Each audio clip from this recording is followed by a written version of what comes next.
En el nombre del Padre, del Hijo y del Espíritu Santo.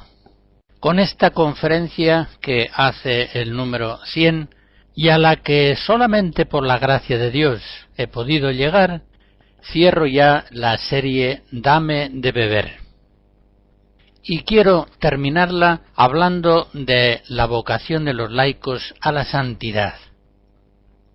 En modo explícito o implícito ya he tratado de este tema en varias conferencias, pero quiero terminar este que podríamos llamar un curso de teología espiritual, afirmando con toda claridad que los laicos están llamados a vivir todas las grandezas del mundo de la gracia que hemos considerado a lo largo de este programa.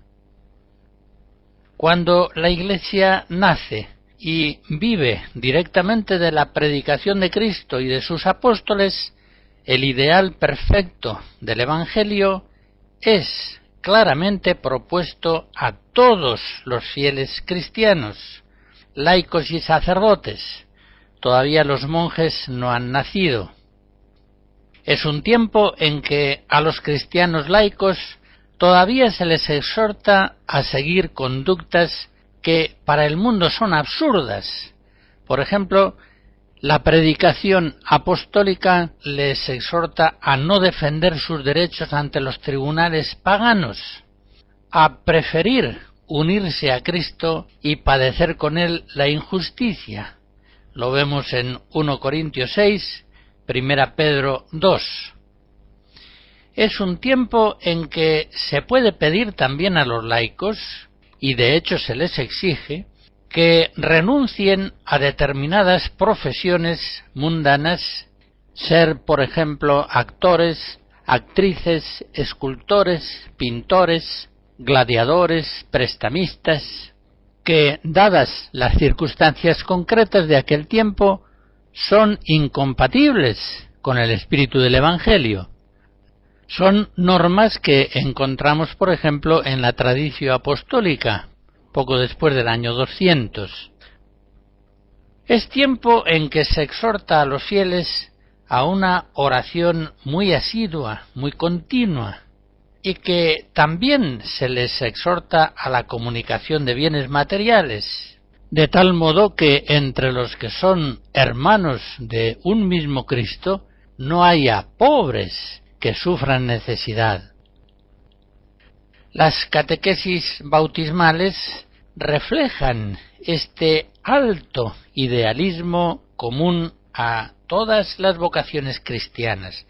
Está claro que todos los discípulos de Cristo, también los laicos, están llamados ya desde el bautismo a renunciar a los modos de vida del mundo y a vivir plenamente la vida altísima del Evangelio. Han recibido un vino nuevo que debe ser conservado en odres nuevos. El Padre Celestial, por medio de Jesucristo, nos comunica el Espíritu Santo, de tal modo que haga hombres verdaderamente nuevos, no solamente en lo interior, sino también en lo exterior. No solamente en la intimidad personal, sino también en su expresión familiar y comunitaria. Vino nuevo en odres nuevos. En Mateo 9 nos llega la voz de Cristo enseñándonos que los cristianos no podemos guardar el vino nuevo del Espíritu Santo que hemos recibido en los odres viejos de los pensamientos y de las pautas conductuales del mundo en que vivimos. Si el vino nuevo se guarda en odres viejos, se estropearán necesariamente el vino y los odres. Durante los 3 primeros siglos de la Iglesia, mientras duran las persecuciones, esta predicación idealista del Evangelio se mantiene claramente propuesta por los pastores sagrados, por los escritores y maestros espirituales de la época. Pero cuando la providencia de Dios dispone la conversión de Constantino a comienzos del siglo IV y el Imperio romano se abre al cristianismo. Cuando cesan las persecuciones, muchos paganos entran en la Iglesia. Comienza el mundo a ejercer sobre el pueblo cristiano su seducción, y una buena parte de la muchedumbre de los cristianos laicos va perdiendo el idealismo evangélico primitivo. Resulta muy significativo que precisamente entonces, cuando el mundo ha dejado de ser peligroso físicamente para los cristianos, y cuando se convierte para ellos, más que en un peligro, en una continua tentación, es entonces cuando muchos cristianos se van al desierto, es entonces cuando surge el monacato, y surge, lógicamente, como reacción al descenso espiritual generalizado del pueblo cristiano. De un lado, los monjes, por exigencia explícita de sus reglas de vida, que a veces son únicamente una antología de textos del Evangelio, lo dejan todo para seguir a Cristo, renuncian a la propiedad privada, lo tienen todo en común, dedican su vida a la oración y el trabajo, se abstienen de los espectáculos, se alejan incluso físicamente del mundo. En una palabra, dan absoluta primacía en sus vidas a la búsqueda del reino de Dios y su santidad. En ellos está claro que el vino nuevo viene a verterse en odres nuevos.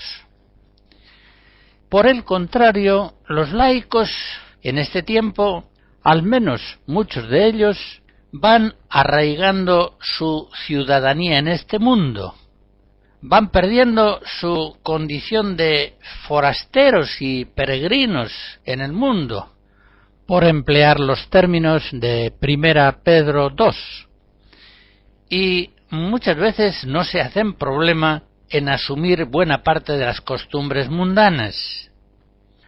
Aceptan concretamente la propiedad privada de los bienes, entendida esa propiedad en los duros perfiles propios del derecho romano. Se dedican a profesiones a veces muy difícilmente compatibles con la santidad cristiana.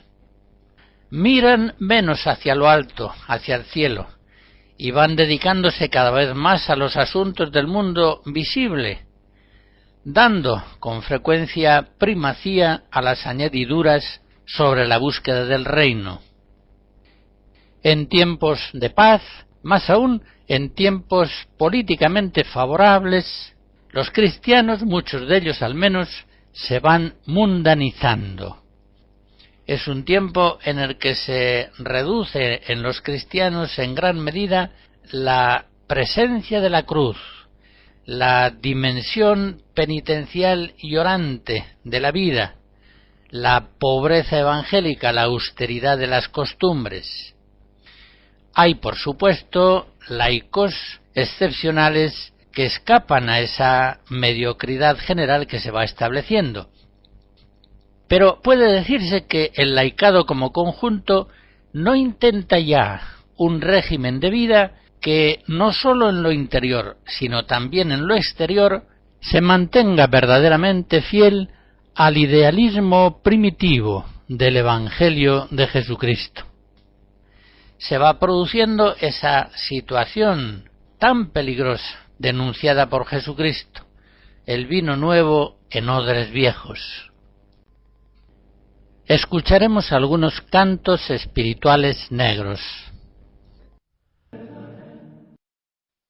Según el proceso que acabo de describir a grandes rasgos, se diría que ahora solamente los monjes son quienes toman en serio el Evangelio, mientras que los laicos en gran medida se han mundanizado, se han secularizado en sus modos de pensamiento y de conducta. Así las cosas, los monjes vienen a ser para el pueblo cristiano los modelos perfectos de la vida evangélica, modelos que los laicos deben imitar. por supuesto, deben imitarlos en la versión propia de su vocación secular. Esto es obvio. Dios manda a todos los cristianos imitar a Cristo y a los apóstoles, y esta es sin duda la clave esencial para toda la vida cristiana perfecta, laical o no. Pero nadie entiende esa imitación de Cristo y de sus apóstoles como que Dios mande a los laicos que todos sean célibes, que todos abandonen sus barcas y sus redes, sus profesiones, sus familias y sus casas, como lo hicieron Jesús y los 12. La imitación a la que Dios llama no está referida tanto a los aspectos accidentales de la vida como a las actitudes profundas y sustanciales. En todo caso, recordemos que Cristo es el modelo definitivo de los cristianos y que los apóstoles estiman que los pastores han de ser ejemplos perfectos para todo el pueblo cristiano. En 1 Pedro 5 leemos una exhortación del apóstol en la que a los pastores sagrados les dice que sirvan de ejemplo al rebaño. Y San Pablo dirá a los Corintios en la primera carta, capítulo 11, «Sed imitadores míos, como yo lo soy de Cristo». Los laicos, pues, encuentran en los pastores sagrados, que son imágenes de Cristo, los modelos perfectos que deben imitar para vivir plenamente el Evangelio. Esta misma conciencia de ser modelos evangélicos para los laicos la tuvieron santos fundadores como San Francisco de Asís. Tomás de Celano, en su primera vida, capítulo 37, nos dice que mucha gente del pueblo, nobles y plebeyos, clérigos y laicos, tocados de divina inspiración, se acercaban a San Francisco, deseosos de militar siempre bajo su dirección y magisterio. Así Francisco contribuye a que la Iglesia de Cristo se renueve en los fieles de uno y otro sexo. A todos da él una norma de vida y señala con acierto el camino de salvación según el estado de cada uno. Esa misma conciencia la expresa Santa Clara en su testamento, cuando a sus hijas les dice que vivan con fidelidad el Evangelio, pues el mismo Señor nos ha puesto como modelo para los demás, como un ejemplo y espejo.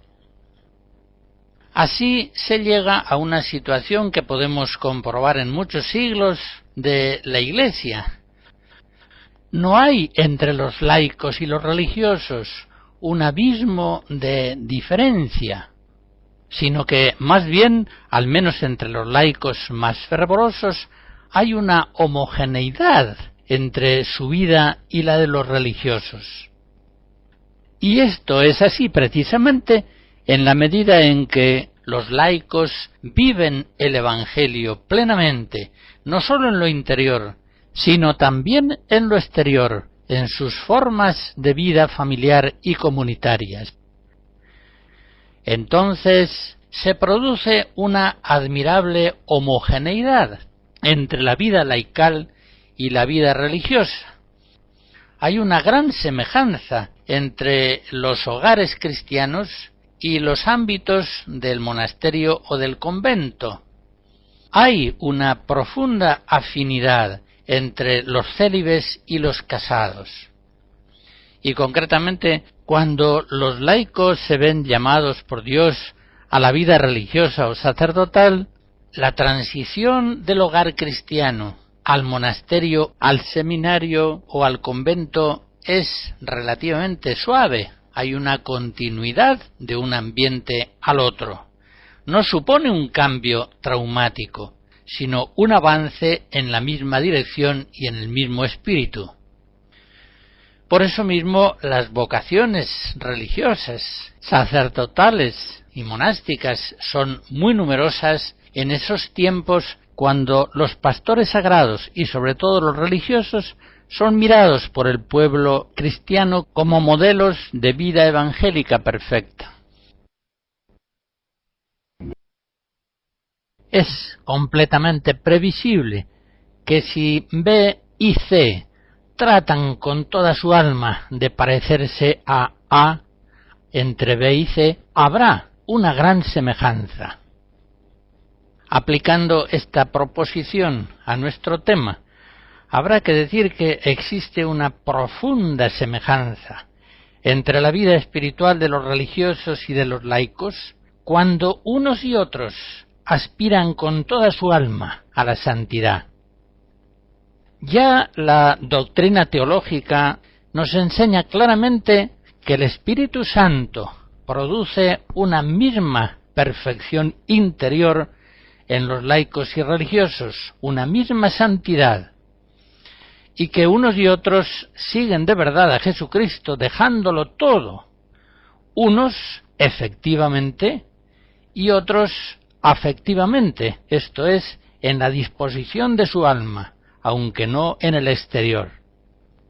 Esa profunda semejanza interior entre religiosos y laicos que buscan de todo corazón la santidad se comprueba muy fácilmente en la dirección espiritual.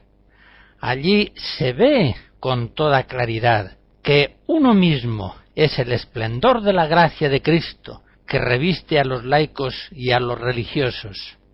Allí se ve que inmediatamente los laicos lo dejarían todo si el Señor les llamara a la vida religiosa, misionera, monástica.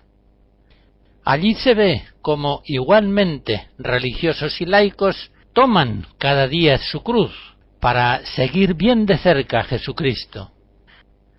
Allí se observa que cuando estos laicos y religiosos que verdaderamente están en camino de perfección se encuentran, se da entre ellos una inmensa afinidad espiritual. Están viviendo lo mismo, un mismo Cristo, un solo Evangelio, unos mismos santos, están iluminando la vida de unos y de otros.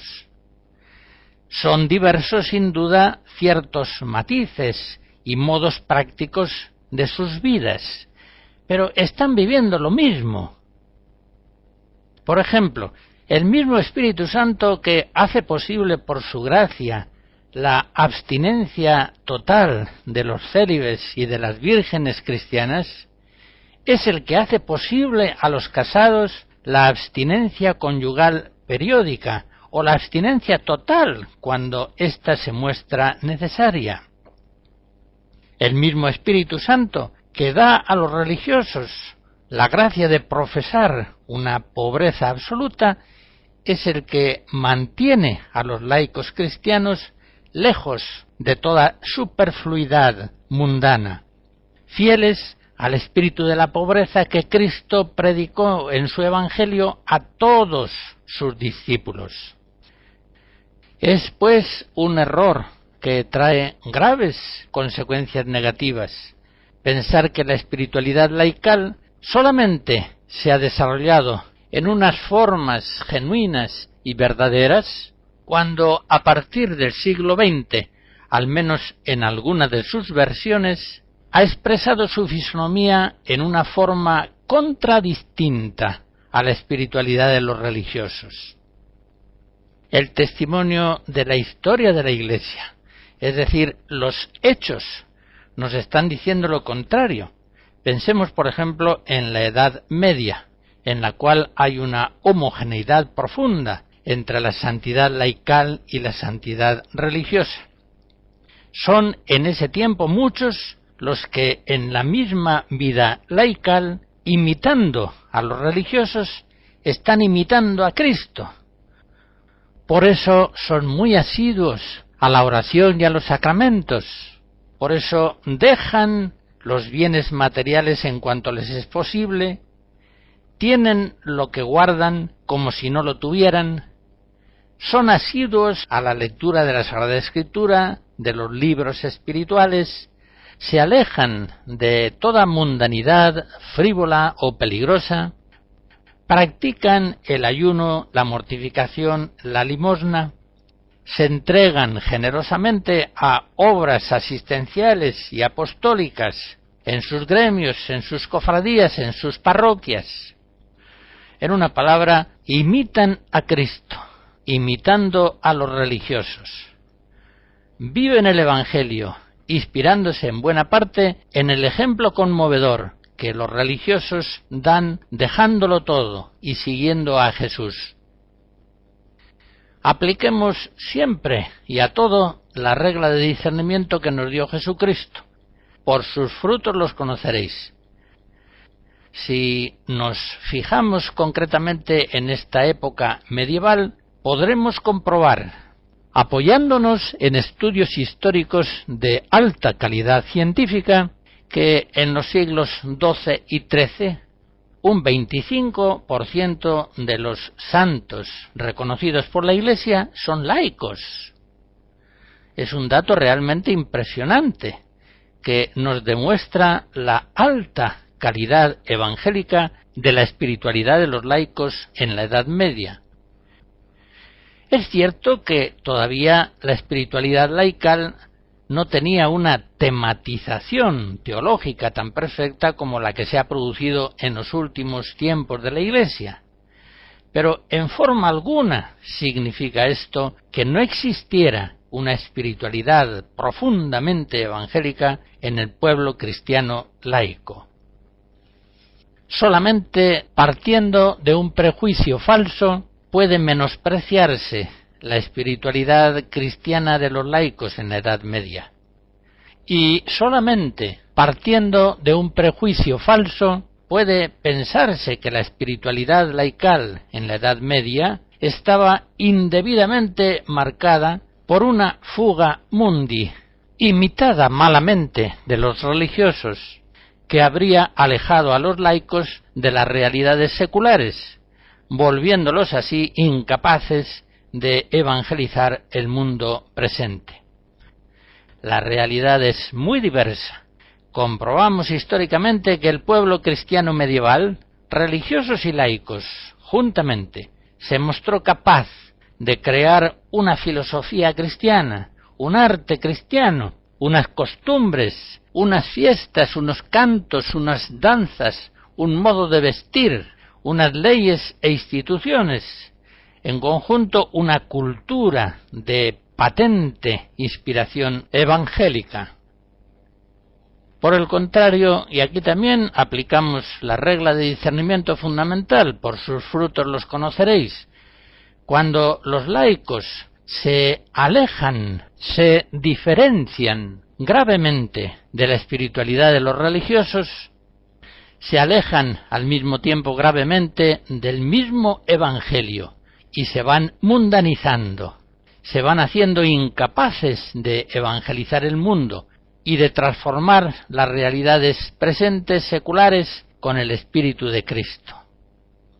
En aquellos lugares y en aquellos tiempos en donde la espiritualidad laical se ha configurado en una forma más diferenciada de la espiritualidad de los religiosos, es donde el influjo de los laicos cristianos en el mundo secular se ha hecho más insignificante, ha venido a ser prácticamente inexistente. No han evangelizado al mundo, sino que son ellos los que se han visto mundanizados tanto en sus pensamientos como en sus modos de vivir. Los laicos mundanizados, más o menos mundanizados, siempre han tratado de justificar su alejamiento del Evangelio alegando que ellos no son monjes, nosotros no somos religiosos, somos seglares, somos seculares. Estos laicos estiman muy bueno en el mejor de los casos, que los religiosos tengan todo en común, se abstengan de espectáculos nocivos, guarden una gran austeridad de vida, se dediquen a la oración, a la penitencia, sean asiduos en la lectura de la palabra divina, en los sacramentos, se entreguen al ayuno, a la limosna, a todo género de obras buenas, existenciales, apostólicas. Todo eso les parece muy bien, pero les parece muy bien para los religiosos. Ellos no son religiosos, ellos son laicos, no tienen por qué ajustar su vida a esos ideales evangélicos.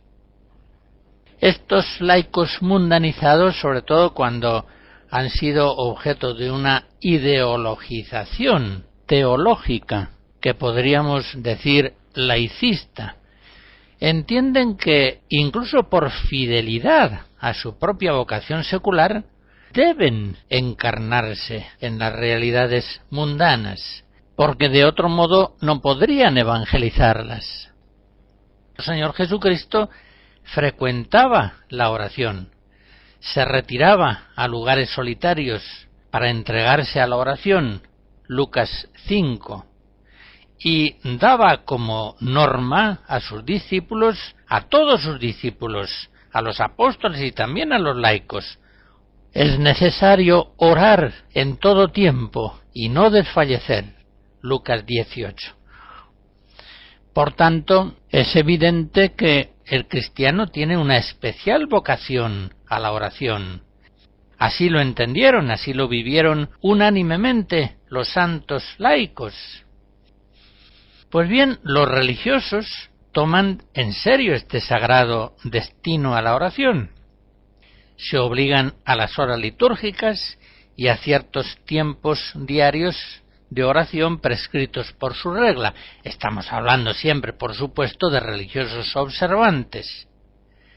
Según esto, de modo semejante, la vida de oración debe ser en los laicos amplia y asidua, según el don de Dios en cada uno. La misa diaria o frecuente, la oración de las horas, el rosario, el ángelus, la bendición de la mesa, ratos diarios de oración, si es posible ante el Santísimo, todo eso está en el ideal de una vida laical santa. Incluso es propio de una familia cristiana tener algunos ratos de oración comunitaria, uniéndose todos ellos en la presencia del Señor. Debe darse, pues, en la vida de oración una cierta homogeneidad espiritual entre el hogar cristiano, el convento y el monasterio.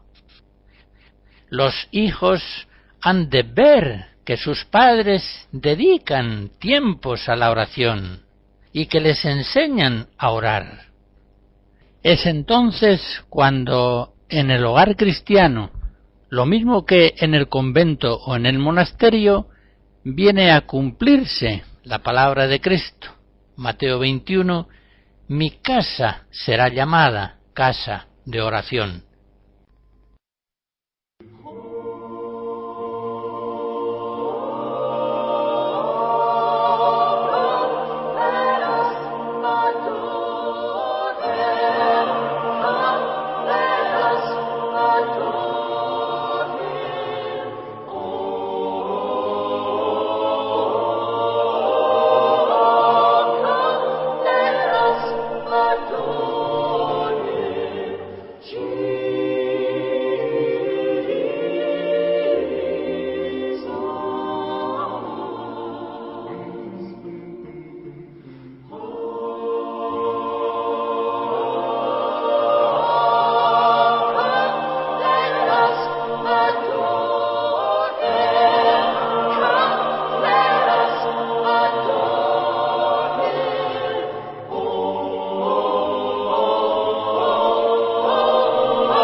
Consideremos ahora otro punto importante de la vida de los laicos, la pobreza evangélica.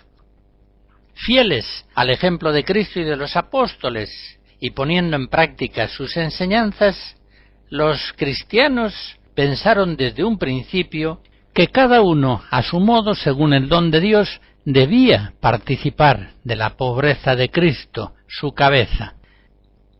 Siempre se han recordado con veneración aquellos capítulos de San Lucas en los Hechos de los Apóstoles, donde se nos describe la primera comunidad cristiana, directamente formada por los apóstoles. Un solo corazón, un alma sola. No tenían los bienes como propios, sino en común. No había entre ellos pobres. Pues bien, aquella coinonía de Jerusalén no fue un caso aislado en la historia de la Iglesia, una especie de milagro como otros que fueron realizados por Dios a los comienzos de la Iglesia, pero que no constituirían un precedente significativo y orientador para todos los tiempos. Por el contrario, podemos comprobar documentalmente que la comunicación de bienes vivida en Jerusalén también fue vivida más o menos perfectamente en las iglesias de los primeros siglos. En la Didache, un documento de la primera mitad del siglo II, se exhorta: no rechazarás al necesitado, sino que comunicarás en todo con tu hermano, y de nada dirás que es tuyo propio, pues si os comunicáis en los bienes inmortales, ¿cuánto más en los mortales?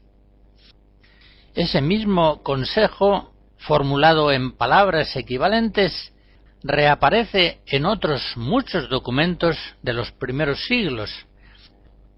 Por otra parte, la realidad de esa comunión de bienes es aducida por los apologistas cristianos antiguos.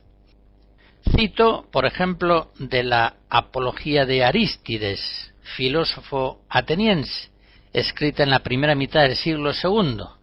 Allá dice que los cristianos se aman unos a otros, y el que tiene da sin pena al que no tiene. Y si entre ellos hay alguno que esté pobre o necesitado, y ellos no tienen abundancia de medios, entonces ayunan 2 o 3 días para satisfacer la falta de sustento preciso para los necesitados. A mediados del siglo II encontramos escrito en la primera Apología de San Justino un testimonio prácticamente idéntico al que acabamos de escuchar. Ya ven ustedes que estos datos sociales aludidos por los apologistas no podrían ser aducidos si al menos en una buena parte no se estuvieran viviendo realmente en las antiguas comunidades cristianas.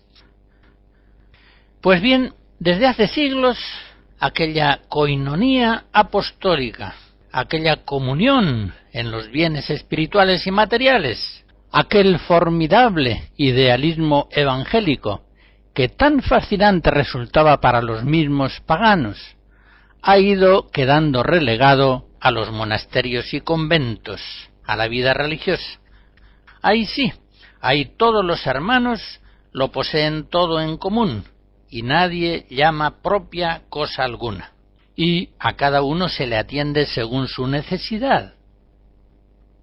Vemos, pues, configurado aquí un pequeño mundo verdaderamente evangélico, en el que no hay pobres, pues es un mundo verdaderamente cristiano, en lo interior y en lo exterior, muy diferente al ambiente del mundo secular. Pero, llegados aquí, volvamos a nuestro tema.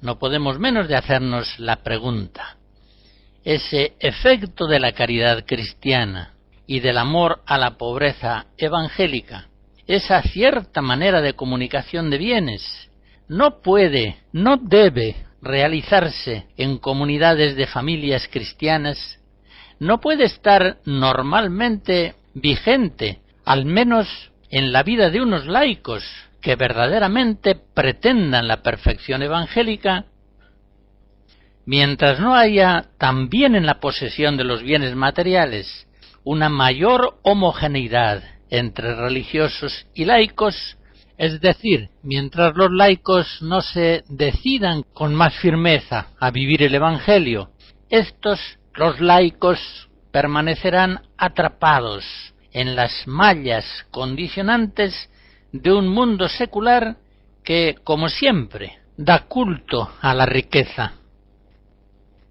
Pero vengamos a otro aspecto importante en la vida de los laicos, su relación con los espectáculos, con los medios de comunicación, con las diversiones que ofrece continuamente el mundo secular. En los formularios de la liturgia bautismal, ya desde antiguo, con unas u otras fórmulas, se exige una renuncia al mundo, a sus obras, a sus pompas y vanidades. Y los santos padres, cuando predicaban, por ejemplo, acerca de los espectáculos, del circo romano, del estadio, de las luchas de los atletas, de las termas, lo que hoy vienen a ser las playas y piscinas, no prohibían solamente a los monjes la asistencia a esos lugares que de hecho eran ocasiones próximas de pecado, sino que las prohibían también o las desaconsejaban vivamente a todos los cristianos, también a los laicos, a los seculares. Es decir, que en la Iglesia antigua la renuncia al mundo no pertenecía únicamente a los monjes, sino que también, aunque fuera en modalidades diversas, a todos los cristianos, también a los laicos. Y por otra parte pensemos que si el mundo pagano antiguo estaba muy podrido, quizá el mundo apóstata de hoy esté bastante peor. La mentira y la obscenidad están frecuentemente presentes en la televisión y en el cine. No pocas veces hoy, en playas y piscinas, la situación es peor que la de las termas romanas. Y al lado de la pornografía dura de ciertas revistas especializadas, muchas otras revistas, semanarios e incluso diarios de curso común incluyen con harta frecuencia pornografía que podríamos decir blanda, que al ser menos indecente se viene a considerar decente y es admitida en tantos hogares cristianos. Todas esas miserias, gracias a Dios, no entran en las comunidades de los religiosos, que han renunciado al mundo, pero tampoco deben entrar en los hogares cristianos. Recuerdo de nuevo la norma de Cristo: el vino nuevo ha de guardarse en odres nuevos.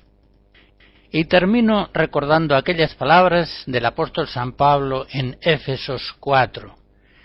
No viváis ya como viven los gentiles, en la vanidad de sus pensamientos, oscurecida su razón, ajenos a la vida de Dios por su ignorancia y por la ceguera de su corazón.